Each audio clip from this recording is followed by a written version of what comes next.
Magluluto nga ho ako dito mga kaputol ngayong umaga ng tinatawag nga daw ho ni mama dito na payas kung tawagin. Pero ang para sa akin naman ay maliliit na hipon na nahuhuli sa dagat.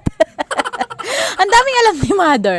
Nag-umpisa na nga ho ako dito mag-crack the egg. Huy, English! Siyempre itlog na 2 piraso. Nag-prepare na rin talaga ako at binati-bati ko na laang din talaga na pagkagaling-galing din talagang magbati.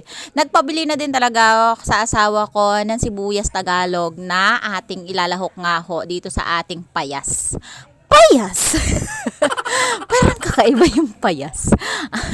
Medyo katunog ng payat. Hinugasan ko na rin talaga dito ng kalaunan itong aring at sibuyas Tagalog na aking ilalahok nga ho na pinakapampabango at ingredients ng ating tortang payas o hipon na maliliit mga kaputol. Parang alamangga siya na kumbaga sa ay yung mga alamang na nahuhuli, yung aalamangan palaang pero hipon ay alam niyo naman na hipon, syempre alamang iyon.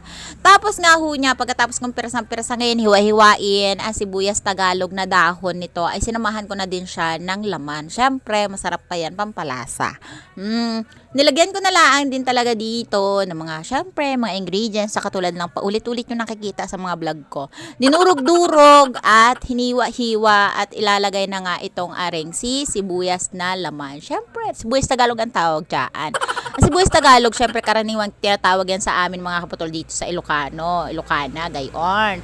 Nilagay ko na rin talaga itong magic sarap, itlog na aring binate, tapos nilagyan ko na rin dito ng asin, tapos hinalo-halo. Haluin lang ng haluin ng mabuti katulad ng paghalo niya sa akin kagabi. Hoy, wag naman gayon. Parang giniling laang. Pero maganda talaga yung pagkakahalo sa akin ng jowa kagabi. Talandi. Ayun na nga, madami na naman tayong sinasabi mga kaputol. At syempre hahalo-haluin yun laang para mag-mix nga yung mga panlasa. At sinaid ko na rin aling itlog. Tapos syempre, lagyan mo na laang din talaga dito ng paminta mga kaputol. At wag na wag mong kakalimutan ang asin at paminta. Katulad ng mga paminta natin sa paligid. Nakaka-aching.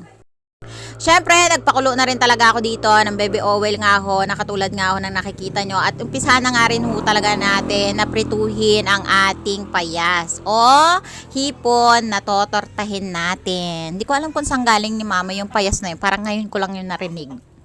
Mag-comment kayo dito kung ano-ano yung mga tawag dito sa inyo sa maliit na alamang or sa hipon. Syempre, hipon yan. Dahil nga ho, bawal sa akin yung mga ganitong pagkain, masarap na naman ang umagahan ni Jowa at ni Gio. Walang iba. Syempre, sila lang kakain yan. Baka tatanungin nyo kung bakit bawal sa akin. May allergy po ako sa mga seafoods, mga alimango, yan, yung mga talangka, yung gayon, yung mga hipon, yan, bawal ako dyan.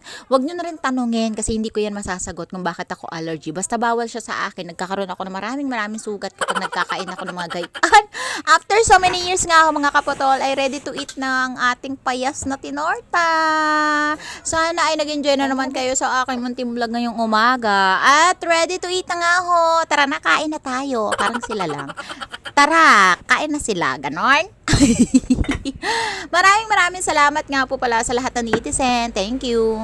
Kinsan ni?